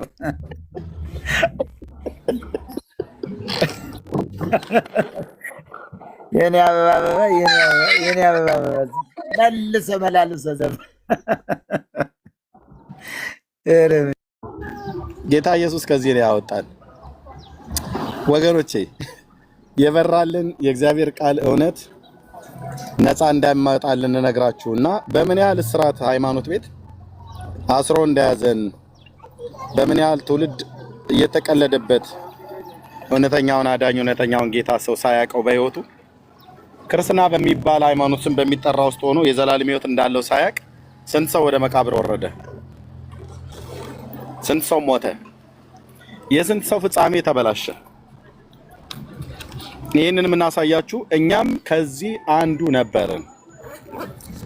ጌታ ኢየሱስ ያለማወቃችን ወራት አሳልፎ በክርስቶስ ኢየሱስ የተሰራልን የቤዛነትን ስራ በመስቀል ላይ የሞተልንን አምላክ ሰው ከድንግል ተወልዶ የሆነልንን የሚነግረን የእግዚአብሔር ቃል መጽሐፍ ቅዱስ ሆኖ ሳለ ይህንን መጽሐፍ ቅዱስን ግን እንዳናነበው በሌሎች መጽሐፍቶች ተይዘን ይሄን ጌታ እንዳናውቀው በሌሎች ጌቶች ተይዘን ይሄው ጌታችሁ ቂርቆስ እየተባለ ማለት ነው። ይሄን ጌታ ሳናቀው በሌሎች ጌታ ተይዘን ይሄንን እውነት ሳናቀው በሌሎች እውነት በሚመስሉ ነገሮች ተይዘን ቅዱስን የእግዚአብሔርን ቃል ሳናቅ በሌሎች መጽሐፍቶች ህይወታችን ሁሉ በሙሉ ተጠምዶ በጨለማ ውስጥ ስንባዝን የነበርን ሰዎች መሆናችንን አስረግጠን እንነግራቸዋለን። ለቆሞስ መንገር አሁን ለቀባሪው ማርዳት ነው። ለመርጌታ መንገር ለቀባሪው ማርዳት ነው። ቤተክርስቲያኒቱን በልኳ እናቃታለን። ድካሟን ብርታቷም የቱ ጋር እንዳለ ትምህርቷንም ጭምር ግን የዘላለም ህይወት በክርስቶስ ኢየሱስ በማግኘት በማመን ይገኛል ብሎ የሚለውን የሐዋርያቱን ትምህርት ለህዝቡ ባለመስበክ ከዚህ ይልቅ ሰው በመቃብር አፈር ላይ እንዲታመን በፍጡር ላይ እንዲታመን በፍጡር ላይ እንዲደገፍ የማያድነው ያድነኛል፣ የማያማልደው ያማልደኛል፣ የማይፈውሰው ይፈውሰኛል አምላክ በስጋ ተገልጦ በሰው ልጆች መካከል በምድር ላይ ታየ። በስጋ የተገለጠውን ወልደ እግዚአብሔር ወልደ ዳዊትን እሱን ማወቅ በቂ ሆኖ ሳለ የዘላለምን ህይወት በሱ በኩል ማግኘት በቂ ሆኖ ሳለ እሱ አልበቃኝም ብሎ ዛፍ ላይ ታየች፣ ቅርንጫፉ ላይ ተንጠለጠለች፣ ባህሩ ስትዋኝ ነበረ፣ ደመና ላይ ታየች። የሌላም ቤተ እምነት ሁሉ ሰዎች ሁሉ ሳይቀሩ ማለት ነው። ወላሂ ማርያም ታየች እንዳለው ማለት ነው። በባለፈው አንዱ አሁን እኔ ሁሌ የሚገርመኝ ነገር ሁሌ የምጠይቀውም የነበረው ነገር ጌታ እናቱን መግለጥ ቢፈልግ ስንቴ እኮ ነው ቃቃ ጫወታ የሚጮትብን በእውነት በሃይማኖት ቤት እኮ ስንት ጊዜ። አሁን ማርያም ተገለጠች የተባለችበትን ቦታ በሙሉ ይሉ ቦረዳ ዋሻ የሚባለው እዛ ወላይታ ውስጥ ደቡብ ውስጥ እንዳለ ሰምቻለሁ። እኔ ባልሄድበትም ስንት ህዝብ እኮ ሄዷል። እዛ ተገለጠች። ቀን ከበሮ ይመታ ነበረ። የእጣን ካህናት የሉም ግን ከበሮ ይመታል። ካህናት እዛ አያጡም ግን አውቀዋለሁ፣ እጄዋለሁኝ። ሄደዋል ቆሞስ? አዎ እጃለሁ። ግን የሚገርምህ ታቦቱ ሄደው አለ ተብሎ እዛ ከዋሻው ውሸት ነው። አቡነ ዘካርያስ ናቸው ታቦቱን ይዘው ሄዱት ላለማሳፈር። ይታያት እንግዲህ አሁን እዛ ካህናት የሉም፣ እጣን አይታጠንም ግን እጣን ይሸታል። ከበሮ አይመታም፣ ማህሌት የለም ግን ማህሌት እንደቆመ ጽናጽኑ ሲጸነጸን። እኔ በተወለድኩበት አካባቢ ላይ አንድ እንደዚህ የሚባል ቦታ አለ። የሆነ አንድ ወንዝ አለ። እዛ ወንዝ አካባቢ ከወንዙ በስተኋላ እኔ ትምህርት ቤትም ሲሄድም በዛ አካባቢ ላይ ስናልፍበትም ያን ቦታ አውቀዋለሁ። እና አንድ ቀን የሰምቼ አላውቅም ግን ከበሮ ይመታል ይላሉ እዛ ቦታ ላይ። ሁሉ ቀን ማህሌት ነው፣ ጽናጽን ድምፁ እየሰማችሁት ነው፣ እያያችሁት ምናምን ነገር እያሉ ሰው ይነጋገራሉ። እንዴ ሰይጣን በየስርቻው የሚያንሾካሹከውን ሁሉ ጭምር። እና እንደውም ታቦት አለ ተብሎ ተባለ። በኋላ ላይ ሲቆፈር የተገኘው ጣሊያን የቀበረው መሳሪያ ግን ተገኘዛ። መሳሪያ እና የሆነ ይሄ ወርቅ ሳንቲም የብር ሳንቲም ምናምን ነገር የሚባለው የማርትሬዛ የሚባለው ብር እሱ ምናምን ነገር ተገኘዛ ዋሻ ውስጥ ማለት ነው። ግን ማርያም ተገለጠችበት ተብሎ የሚባለውን ቦታ ይታያችሁ። አንዴ ዛፍ ላይ ታየች፣ አንዴ ቅርንጫፍ ላይ ታየች፣ አንዴ ጻድቃኔ ማርያም ዋሻ ውስጥ ታየች፣ አንዴ 4 ኪሎ ታየች። ምን የማይባል ነገር አለ? እኔ ስለ ጻድቃኔ ማርያም ሲያወሩ እንዴ ጌታ እናቱን መግለጥ ቢፈልግ እኮ ለምንድን ነው ሰሜን ሸዋ ሰላ ድንጋይ እዛ ድረስ ሄዶ ዋሻ ውስጥ እናቱን መግለጥ የፈለገው ጌታ? ለምንድን ነው ያዕቆብ ጨዋታ መጫወት የፈለገው? ማን ነው በእናቱ የሚያፈር? ማን ነው በሚስቱ የሚያፈር? ማን ነው እዚህ መካከል በእናቱ የሚያፈረው? እኔ እንኳን ራሱ በእናቴ አላፍርባትም። ፊት ለፊት ነው ማሳያት። የትኛውም ቦታ ላይ ይዣት ወጥቼ በሚስቴ በልጆቼ አላፍርም። የትኛውም ቦታ ላይ ይዣቸው እወጣለሁ። ጌታ ለምንድን ነው ዋሻ ውስጥ የሚደብቃት? ደግሞ ሁሉ ቀን ለኢትዮጵያ ሰዎች ነው ታይች የሚባለው፣ ለኦርቶዶክሳውያን እና እንዲህ አይነት ቃቃ ጫወታ ተውና እልቅ በስጋ የተገለጠውን የእግዚአብሔር ልጅ የዳዊት ልጅ ኢየሱስ ክርስቶስን እመኑት። እሱን ማመን የዘላለም ሕይወት ነው። ሰው በኢየሱስ ክርስቶስ ካላመነ በስተቀር ይጠፋል። ለዘላለም ነው የምትጠፉት። እንዲህ አይነት ተረት ከመሳቅ ባለፈ ሌላ ምንም ፋይዳ የለውም። መጽሐፍ ቅዱስን ስታነቡ በመጽሐፍ ቅዱስ የተገለጠው እውነት የእግዚአብሔር ልጅ ኢየሱስ ክርስቶስ ያድናል ብሎ የሚል ነበር። ሐዋርያቱ ነቢያቱም የሰበኩት ያስተማሩት፣ የተነበዩትም የሰበኩትም። ስለዚህ ወደ ጌታ ኑ። በዘመናችሁ ላይ አትቀልዱ። ወደ ጌታ ኑ። ጌታ ኢየሱስ ይወደናል። የሰው ልጆች ለበደል ኃጢአታችን ቀራንዮ ኮረብታ ላይ ቀራንዮ መስቀል ላይ ለሰው ልጆች በደልና ኃጢአት ተሰውቷል። ሞታችንን የሞተልን እኛ እንዳንሞት ነው። ሕይወቱን የሰጠን እኛ በሕይወት እንድንኖር። ምንም ባላደረገው ምንም ባላጠፋው ስለኛ በደልና ኃጢአት ቀራንዮ ኮረብታ ላይ ተቀጥቷል ቅጣታችንን። ይበቃል ብራዘር፣ ይበቃል። የእግዚአብሔር ልጅ ሞቱ ይበቃል።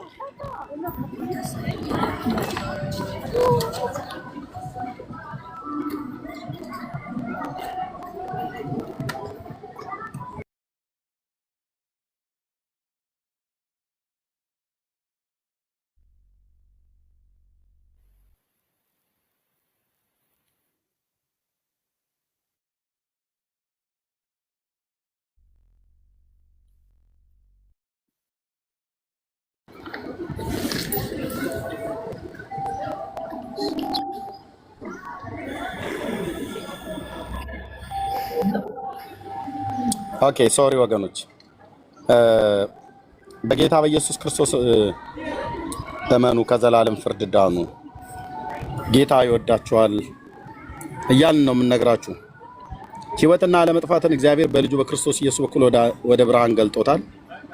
በእርሱ የሚያምን ሁሉ የኃጢአቱን ይቅርታ እንዲያገኝ ነቢያት ሁሉ የሚመሰክሩለትን የእግዚአብሔርን ልጅ የዳዊትን ልጅ ኢየሱስ ክርስቶስን እመኑ፣ ከዘላለም ፍርድ ዳኑ ብለን እንነግራችኋለን። በጌታ የሚያምን ብቻ ነው የኃጢአቱን ይቅርታ የሚያገኝ። ወገኖች እንዳትቀልዱ። በእናንተ ላይ ለመሳቅ በእናንተ ላይ በዘመኛው በወጣቶቹ ንግግር ሙድ ለመያዝ ብለን አይደለም የምንናገረው።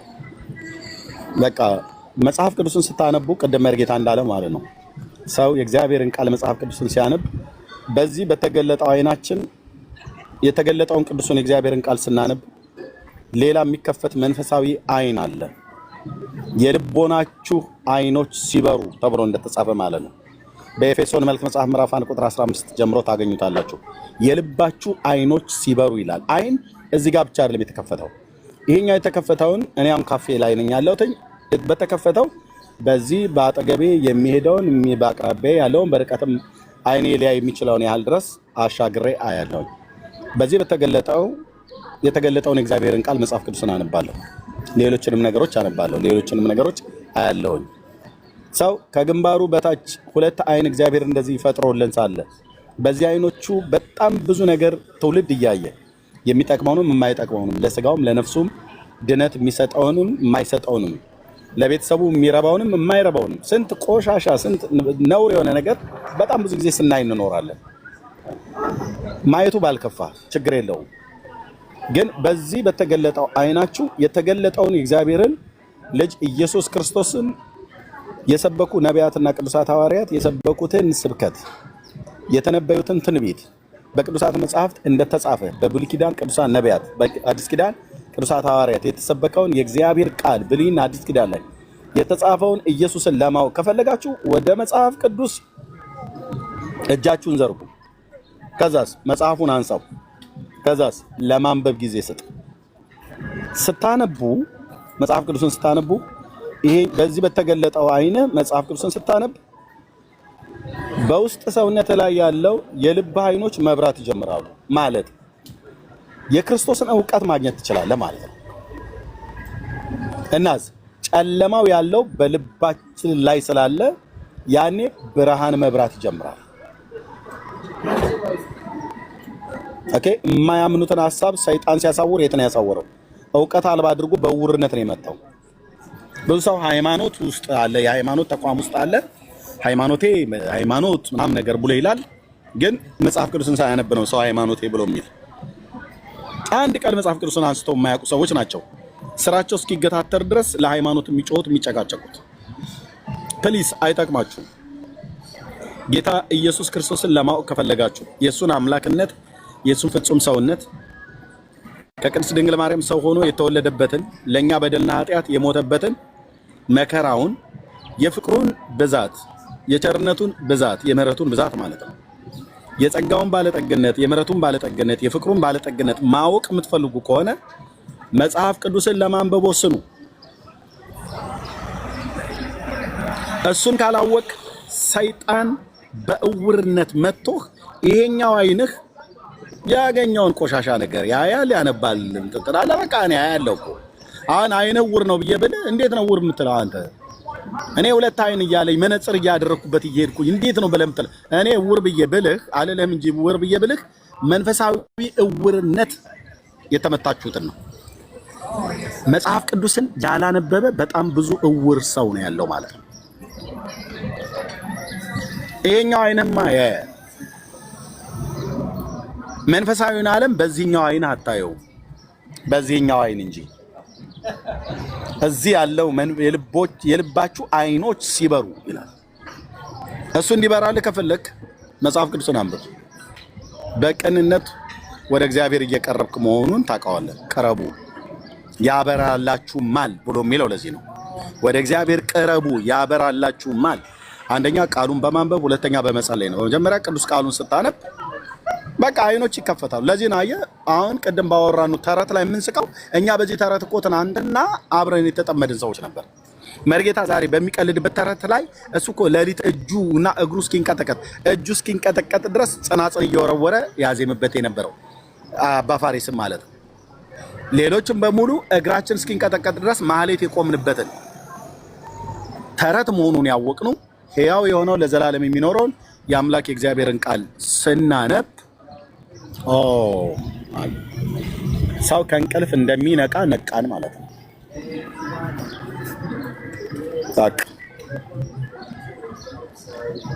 አትታለሉ ወንድሞችና ወገኖች፣ እንለምናችሁ መጽሐፍ ቅዱስን አንብቡ።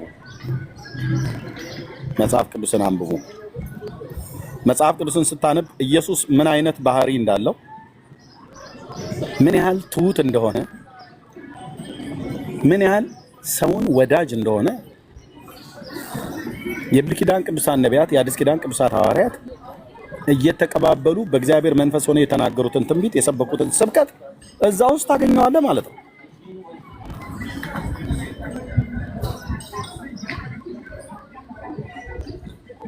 እሱን ማወቅ የዘላለም ሕይወት ነውና፣ ስለዚህ ወደ ጌታ ኑ፣ መጽሐፍ ቅዱስንም አንብቡ፣ ወስኑ። ብዙዎች ለዘላለም ሕይወት ራሳችሁን ለማግኘት ይህን ነገር መስማትም እንኳን እስከማትችሉ ድረስ ልባችሁንም አይናችሁንም አሳውራችሁ አትቀመጡ። መጽሐፍ ቅዱስን አንብቡ ማለት እወዳለሁ። ተባረኩ። እንግዲህ ያለንበት ሀገር የተለያየ ነው። እኔ ጋር ቅዳሜ እኩለ ቀን ሆነ፣ ሌላው ጋር አርብ ገና ምሽት ነው። ጸጋና ሰላም ይብዛላችሁ። ተባረኩ። ጌታ ኢየሱስ ይወዳችኋል። ፕሊዝ በቃ ይሄን ነው የምንለምናችሁ። ፕሊዝ እነዚህ እጆቻችሁ ተዘርግተው ብሉይ ኪዳንና አዲስ ኪዳን መጽሐፍ ቅዱስን ለማንሳት እና ለማንበብ እናም ባነበባችሁት ቃል ላይ ሰለማን እንደሚናገር እስኪ መጽሐፍ ቅዱስን አንብቡ። እስኪ መጽሐፍ ቅዱስን አንብቡ። ተክለ ሃይማኖት እግሩ ተቆረጠ ይላል። እስኪ መጽሐፍ ቅዱስን አንብቡ። ማርያም ታማልዳለች ይላል አይልም። እስኪ መጽሐፍ ቅዱስን አንብብ። ማርያም በሶስተኛው ቀን ከሙታን ተነሳች ይላል አይልም። እስኪ መጽሐፍ ቅዱስን አንብብ። ማርያም ቤዛዊተ ኩሉ ዓለም ነች ይላል አይልም። እስኪ መጽሐፍ ቅዱስን አንብቡ። ማርያም የአቁራሪተ መዓት ናት ብሎ ይላል አይልም። እስኪ መጽሐፍ ቅዱስን አንሳና አንብብ። ማርያም ለሰው ለፍጥረት ሁሉ ቤዛ ልትሆን ሞታለች ይላል አይልም። ከመጽሐፍ ቅዱስ ውጭ ያሉ መጽሐፍቶች ግን እነዚህን በሙሉ ይላሉ። በቤተክርስቲያኒቱ ያለ የማርያም ከሙታን መነሳት ውሸት ነው። የማርያም ማማለድ ውሸት ነው። የማርያም ቤዛዊተ ዓለም መባል ውሸት ነው። ወንድሞች እናቶች፣ ማንም ኦርቶዶክሳዊ በፊት ለፊታችን ቆሞ ይሄንን ሊያስረዳ የሚችል የለም። አለው ብሎ ካለ በራሳቸው መጽሐፍት ነው የምንረታቸው። በመጽሐፍ ቅዱስ ብቻ አይደለም፣ በራሳቸው መጽሐፍት አንገታቸውን ይደፋሉ። በእውነት ወንድሞች እናቶች፣ ቀጥሎ ተሳድበው ነው የሚወጡት። በራሳቸው መጽሐፍት አይልም። ለሰው ልጆች በደልና ኃጢአት ሞተ ብሎ የሚለው መጽሐፍ ቅዱስን ስታነብ ማን ነው? ክርስቶስ። አስታራቂ ማን ነው ይላል? ክርስቶስ። ቤዛ የሆነልን የታረደልን ማን ነው? አማናዊ በጋችን ክርስቶስ። በደሙ መፍሰስ በስጋው መቆረስ በኩል የኃጢአትን ይቅርታ ያገኘው በማን ነው ይላል? ክርስቶስ። እውነተኛው በር ማን ነው ይላል? ክርስቶስ። የበጎች እረኛ ማን ነው ይላል? ክርስቶስ። መንገድና እውነት ህይወት ማን ነው ይላል? ክርስቶስ። ትንሣኤና ህይወት ማን ነው ይላል? ክርስቶስ። ኑ ብሉኝ ኑ ጠጡኝ ያለ ማን ነው? ክርስቶስ። ወደ አብ ወደ አባቱ የምንቀርበው በማን መንገድነት በኩል ነው? በክርስቶስ። ሌሎች ናቸው ብራዘር፣ ሌሎች ናቸው። ይሄን ቅራቅንቦ የሆነ አንተ የአረብ ሽማግሌና አሮጊት ሰብስበህ እማዊ እንትና አቡነ እንትና ብለህ ብትል አንዳቸውም አይፈይዱ። አንዳቸውም ወገኖች፣ አንዳቸውም እኮ አልኩ፣ የአረብ ቅራቅንቦ ሽማግሌ እኮ አልኩ። አንዳቸውም ለነሱ ያፈነደድኩበት ለነሱ ክብር ብዬ በእጆቼ ከበሮ ስቀጠቅጥ የነበርኩበት በጣም ነው የሚቆጨኝ። ያ ዘመን በጣም ያቃጥለኛል። ክርስቶስ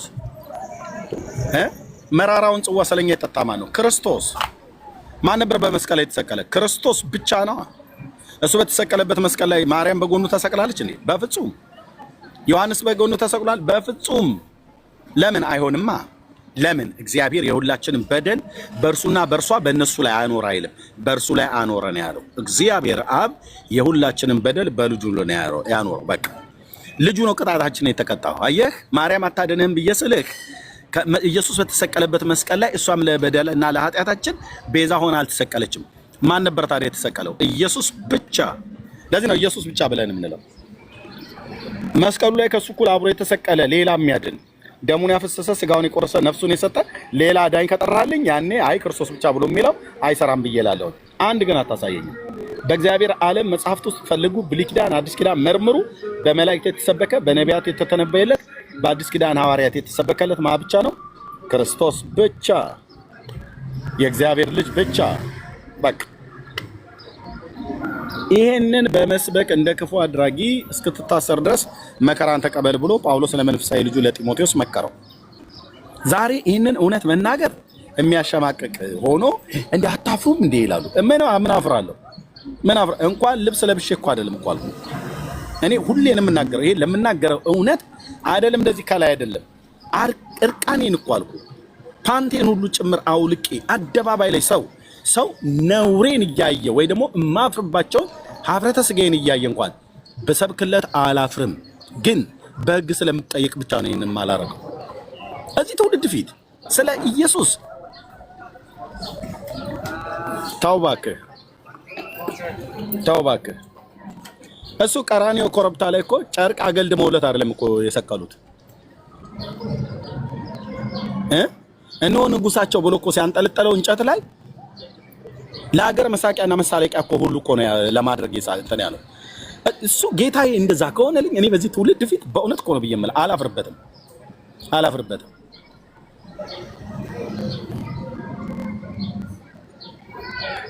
ያውም የሰራውን አካሌን ትውልድ እያየ ቢናገር እንኳን ልብስ ለብሼ እኮ አይደለም አልኩ። ሀፍረቴን ትውልድ እያየ ብሰብክ አላፍርለትም። የለበስኩት እሱን ስለሆነ የአብን ልጅ ኢየሱስን ማለት ክብራችን ነው፣ ዝርግፍ ጌጤ ነው። ደስ ይለኛል አልኩ፣ በጣም ደስ ይለኛል። ዝርግፍ ጌጤ ነው። እንዴት አፍርበታለሁ? እዚህ ትውልድ ፊት ነጭ ይሁን ጥቁር፣ የተማረ ይሁን ያልተማረ ማለት ነው።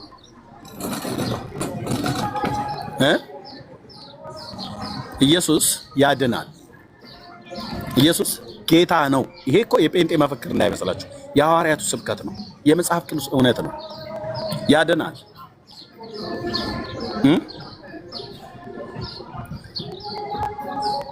እነሱ ፍጡራንና ሙታንን ሞተው የቀሩ ሰዎችን የበሰበሱ ሰዎችን ሄዶ የደረቀ አጥንት የሰው የእንትና የምትባል ሴትዮ እንትና የሚባል ሰውዬ የደረቀ አጥንት ተሻሽቶ የሆነ የሚባል ዋሻ ውስጥ ገብቶ የሰው ጭንቅላት የደረቀ ጭንቅላት የራስ ቅሉ ማለት ነው እሱን ስሞ ለክብሬን የሳምኩት እያሉ እነሱ ካላፈሩበት እኔ ሕያውን ጌታ ለዘላለም የሚኖር የአባቶች አምላክ ስም ይባረክ። ምን አልከኝ? የዳዊትን ልጅ የእግዚአብሔርን ልጅ ኢየሱስ ክርስቶስን ሰብኬ በዚህ ትውልድ ፊት ለዘላለም ልናቅ አልኩ። ልናቅ ትውልዱን ምራቅ ጥቅ ብሎ ተፍቶብኝ ይሄድ እንናቅ በዚህ ትውልድ ፊት አልኩ። ቤዛዬ ነው። ምን አልከኝ? ቤዛዬ ነው። ማን? ኢየሱስ። ንጉሴ ነው። ማን? ኢየሱስ። አዳኝ ነው። ማን? ኢየሱስ። ጌታዬ ነው። ማን? ኢየሱስ። በሄድኩበት ቦታ ሁሉ አወራዋለሁ። ለነጭ፣ ለጥቁር፣ ለተማሩ፣ ላልተማሩ፣ ለማንም ሰው ለሰው ዘር በሙሉ የሚያስፈልገው ማለት ነው ኢየሱስ ክርስቶስ የዳዊት ልጅ የእግዚአብሔር ልጅ ነው። አዳኙ እሱ ነው። አላፍርበትም። ይሄ የምነግርህ እውነት እኛ በአይምሯችን ጨምቀን የፈጠርነው ወይ ደግሞ የጴንጤ ፓስተሮች ተሰብስበው እንደዚህ ብለን ብንለው ይሻላል ብለን የፈበረክነው ተራ የሆነ ትርክት የሰው ጭንቅላት የወለደው እንዳይመስልኝ። የቅዱሳት መጽሐፍት ትምህርት ነው። የብሉይ ኪዳን ነቢያት ስብከት ነው። ማነው? ትንቢት ነው። የአዲስ ኪዳን ሐዋርያት ስብከት ነው። ከዘላለም ጥፋት ጋር ነው። ቴንክ ዩ ሎርድ። የኔ አባት ስምህ ይባረክ። ከዘላለም ጥፋት ዳኑ።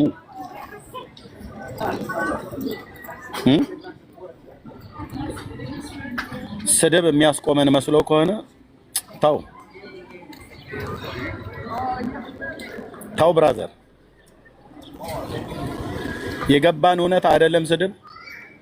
የገባቸው እውነት አባቶች ሲናገሩ አይደለም ስድብ። የድንጋይ አረር ላያቸው ላይ እየወረደ ደሙን እንደ ላብ እንደዚህ እየጠረገ የሰበከው ነው እስጢፋኖስ። ይሄን ጌታ እኔ ፊት ሲመጣ አላፍርበት።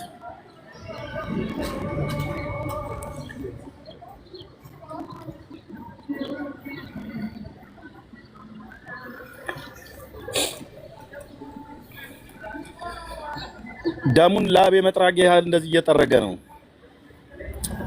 በኢየሩሳሌም አደባባይ ላይ እየቀጠቀጡት እንደ ጥቁር እባብ ጭንቅላቱ እስኪፈርጥ ድረስ እየደበደቡት የሰበከው እስጢፋኖስ ማንን? ኢየሱስ የአብ ልጅ የዳዊትን ልጅ የኔን ንጉስ የኔን ጌታ የኔን አዳኝ ማለት ነው።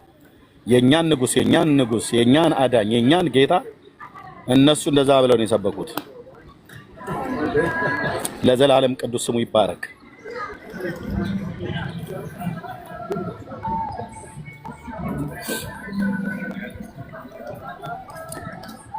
ስለዚህ ጌታ ኢየሱስ ይወዳቸዋል።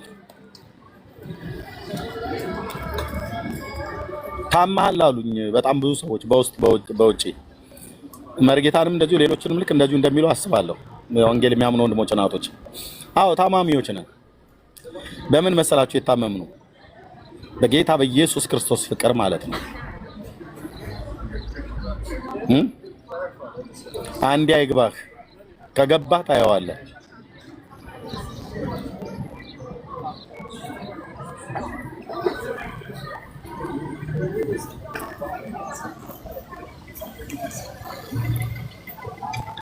አንዴ አይግባህ፣ አንዴ አይብራልህ። ከበራልህ ታውቀዋለህ፣ ካልበራልህ ግን አታውቀውም። ክርስቶስ ብርሃን ነው። ጨለማ በሆነው ህይወቴ ላይ ስለበራ ዓለም ቢክደውን ልክደው አልችልም።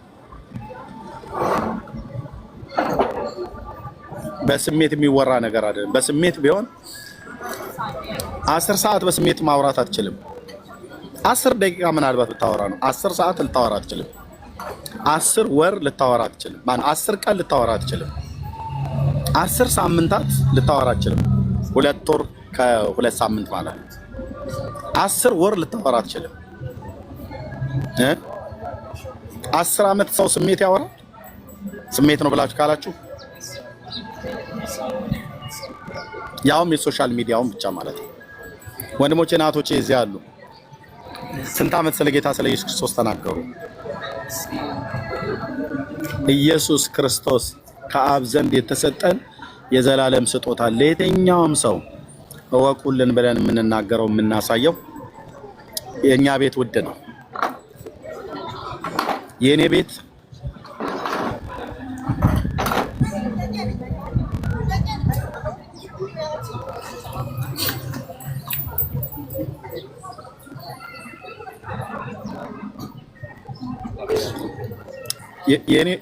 የኔ ቤት ውድ ነው። ወንድሞች እናቶች፣ የኔ ቤት የኔ ህይወት ውድ ነው። ኢየሱስ ከማንም ጋራ የማላነጻጽረው የማላስተያየው የኔ ቤት ውድ ነው። የኔ ህይወት የመጨረሻው ውድ የውዶች ውድ ነው። የማላስነካው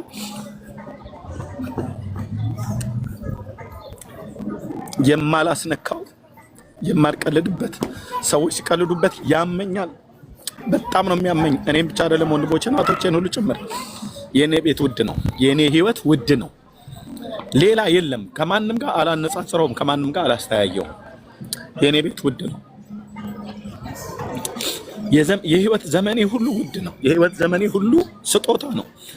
አብን የሰጠኝ ልጁን አብ የሰጠኝን ተቀብየዋለሁ። ነፍሴ አውቀዋለች አምላኬን።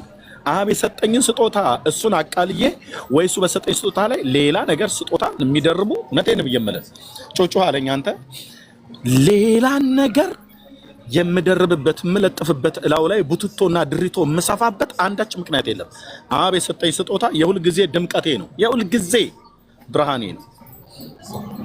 ቴንክ ዩ ሎርድ። የኔ አባት ስሜ ይባረክ፣ ስሜ ይባረክ፣ ስሜ ይባረክ፣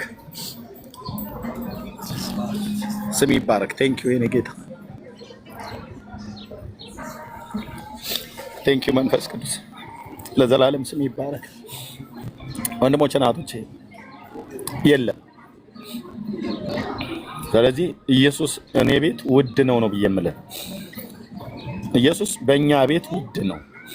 መርጌታ ጋር ብትሄድ ውድ ነው። እያንዳንዱ እዚህ ቸርነትና ምሕረቱን የቀመሱ በማይለወጥ ዘላለማዊ ፍቅር የተወደዱ የፍቅሩን ባለጠግነት፣ የምህረቱን ባለጠግነት፣ የጸጋውን ባለጠግነት ያወቁ የቀመሱ ወንድሞቼና እህቶቼ ቤት ኢየሱስ ውድ ነው። ስማቸውን እያንዳንዱን ብጠራ እያንዳንዳቸው ቤት ኢየሱስ ውድ ነው። እንደ ተቋም ብለህ ካልከን እኛ የወንጌላውያን አማኞች ቤት ከቤተ ክርስቲያናችን እስከ ግል ህይወታችን ድረስ ኢየሱስ ውድ ነው። የዓይናችን ማረፊያ ነው። ሌላ የለንም የለንም።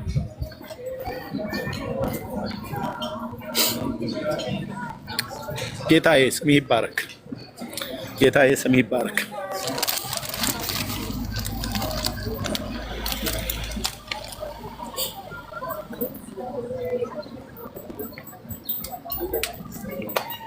በቃ ለማንም በየትኛውም ቀናቶች፣ ወራቶች፣ አመታት ቢቀያየሩ የምናሳየው 2025 ላይ የተናገርኩለት አይደል? 2026 ላይ ሲመጣ ስለሱ አፌን የምለጉምበት አይደለም። ጸጋን ያበዛልኛል። ትናንትና ከሰበኩት የበለጠ እንድሰብክ እግዚአብሔር በመንፈስ ቅዱስ ኃይል ህይወቴን ያነዳዋል አልኩ። በመንፈስ ቅዱስ እሳት ህይወቴን እግዚአብሔር እንደገና ይነካዋል። እንሰብካለን ነው የወንድሞቼ እህቶቼ፣ እንደገና ህይወታችንን የህይወት ዘመን ስብከታችን ነው። የህይወት ዘመን ስጦታ ስለሆነ የህይወት ዘመን ስብከታችን ነው። የሁል ጊዜ የዓይናችን ማረፊያ የአንደበታችን የምስራች ነው የአብ ልጅ ኢየሱስ።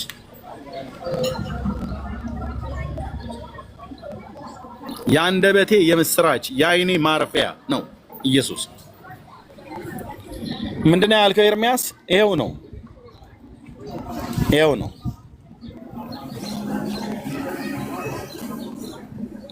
ይሄው ነው። ቴንክ ዩ ጌታዬ። ይሄው ነው። እቤቴ ውስጥ በሆን ማወራው፣ ከጓደኞቼ ጋር ቢሆን ማወራው፣ ካፌ ውስጥ ቢሆን ማወራው፣ የትኛውም ቦታ ላይ ብንቀሳቀስ ማወራው የምናገረው ስብከቴ ነው። የምናገረው የምስራቼ ነው። የምተርክለት ንጉሴ ነው፣ አዳኜ ነው፣ አባቴ ነው። ዓለም ተወቀው ብዬ ጮሃለሁ። እኔም ወንድሞቼና እህቶቼ ዓለም ኢየሱስ ክርስቶስን ማወቅ አለባት። ለምን? ሰው እሱን ካላመነ በስተቀር ለዘላለም ስለሚጠፋ፣ እሱን ካላወቀ ለዘላለም ስለሚጠፋ።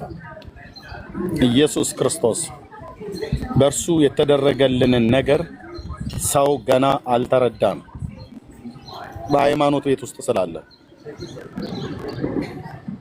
ትሁት ጌታ ነው፣ አዳኝ ጌታ ነው። የሁል ጊዜ ምስራቼ ነው። የሁል ጊዜ ስብከታችን፣ የሁል ጊዜ ትንሳኤያችን ነው እኛ ቤት።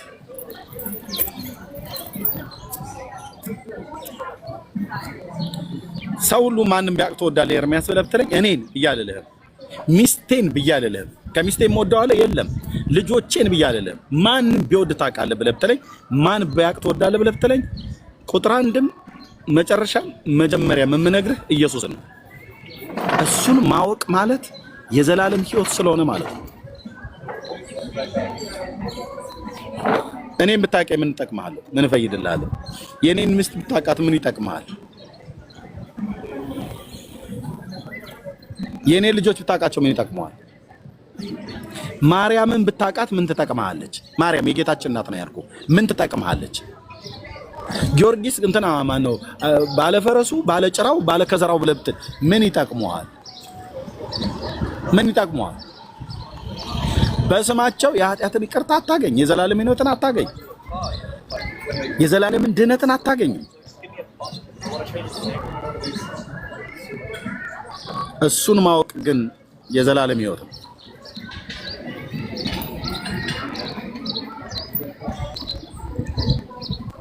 የሚያሳዝነው ግን ይህን ጌታ ሰዎች ሊያውቁ አይፈልጉም። እሱ እንዲታወቅበትም የተሰጠንን ቅዱሳት መጽሐፍትንም ለማወቅም ራሱ ትዕግስቱ የላቸውም። ዳኑ ከዘላለም ፍርድ። ጌታ ኢየሱስ ይወዳችኋል። ተባረኩ። ያለውበት ቦታ ጥሩ አይደለም ቆይታም ለማድረግ ገበያ አካባቢ ላይ ነኝ ያለሁት። ካፌ ልጠቀም ሄጄ ነው። የአባቶች አምላክ ጸጋን ያብዛላችሁ። ጌታ ይወዳችኋል። ያልዳናችሁ ሰዎች ካላችሁ፣ ጥያቄ ካላችሁ በውስጥ መስመር አግኙ። እኔም ሆንኩ ወንድሞች አሉ እነ ዳኒን እነ መርጌታን ማግኘት ትችላላችሁ። ፓስተር ወጌ ማለች። ጌታን ለማግኘት የምትፈልጉ ሰዎች ካላችሁ ጌታን ተቀበሉ። እግዚአብሔር ልጅ ምን ማለት ነው? በእርሱ በኩል የተሰበከውን በቅዱሳት ሐዋርያት በኩል የተሰበከውን ስብከት በመጽሐፉ ላይ የሚተነገረለትን ጌታ የዳዊትን ልጅ ኢየሱስን አድነኝ ብላችሁ ወደሱ ኑ። ጌታ ይወዳችኋል፣ በደል ኃጢአታችሁን ይቅር ይላል፣ ልጆቹ አድርጎ ይቀበላችኋል፣ ከኃጢአታችሁ ፈጽሞ ያነጻችኋል፣ የዘላለምን ርስት ተካፋይ ወደምትሆኑበት መንግስት እንድትገቡ ኑ እንላለን። ጸጋና ሰላም ይብዛላችሁ። ስለነበረን ጊዜ ጌታ እግዚአብሔር ይባረክ። ለዛሬ በዚሁ ላይ ላብቃ። ሁላችሁንም ተባረኩ። ሰላም ሁኑ።